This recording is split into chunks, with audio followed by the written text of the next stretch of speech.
The beginning of my story of being a business owner has to start in the neighborhoods of South Lansing. I probably started when I was about 5. It was everything from selling icy pops door to door, pulling with my little red wagon, weeding gardens, or raking leaves. By the time I was 12, I had a snowblower, I had a lawnmower. I was enamored with this idea that you can make money by serving people. It was a magical combination. I loved finding ways to help people.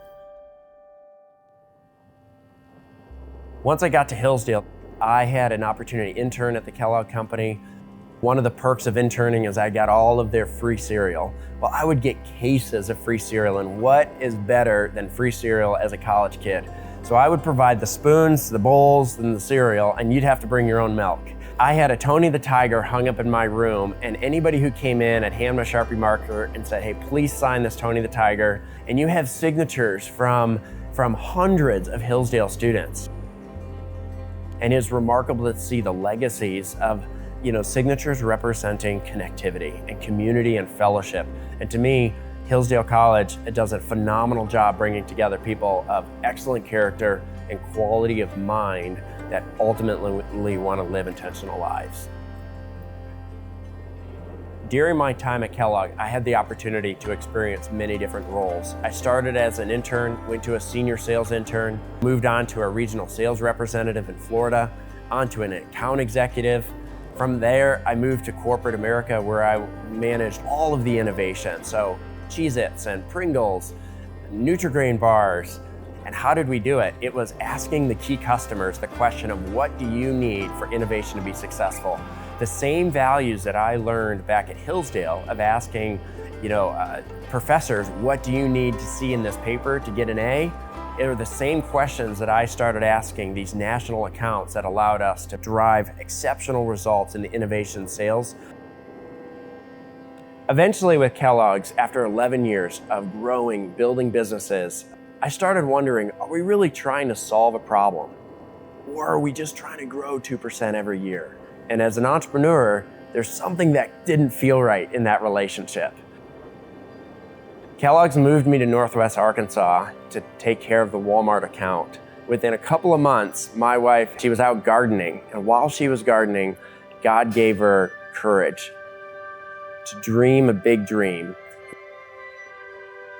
And that was a dream of hospitality in restaurants. She wanted a small local breakfast restaurant that made from scratch food with full service tables where guests would be greeted with a smile, that they would be known and have a great experience. She got up from the garden and called me and said, Sam, I think we should start a restaurant. Ever since I went to Hillsdale, I knew that entrepreneurship was where I wanted to go long term, and this was a shot to do it. When I handed in my resignation to my boss, he was very shocked. My name was on the list of high potential vertical growth candidates, and here I come with a letter to say, I'm gonna start a restaurant with my wife. There was this sense of finality to say, I'm burning all boats, we're going to make a go at this. And if it didn't work, there were gonna be real consequences. Restaurants are risky, they fail, they take a lot of capital, they're incredibly labor intensive. Our first ticket times, those first couple of weeks, were abysmal. We're talking an hour and a half to wait for your food, an hour and a half wait for tables.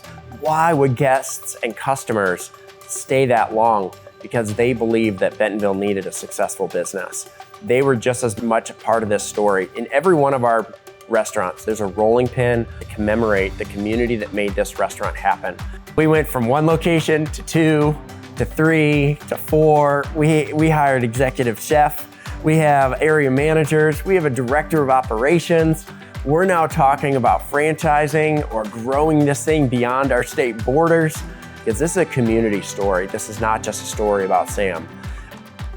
As I've gone from my family, my brothers and sisters, friends at Hillsdale, cereal parties, Kellogg's, customers, guests, staff, people are the purpose. We can only take people with us. All of this will fade away. The impact we can make on each other. This is what matters in life. One example I am really passionate about is a gal who started working with us right out of a women's halfway house. She was out on parole. She's now one of our longest serving store managers because of the gospel-centered conversations that we were able to have. We sat down with this gal a few months ago and asked her, what is your goal 5 years from now? She said she wanted to show her kids that there was a different and better path than the ones she walked down. Nobody showed her that there was a possibility that existed other than the world that she grew up in.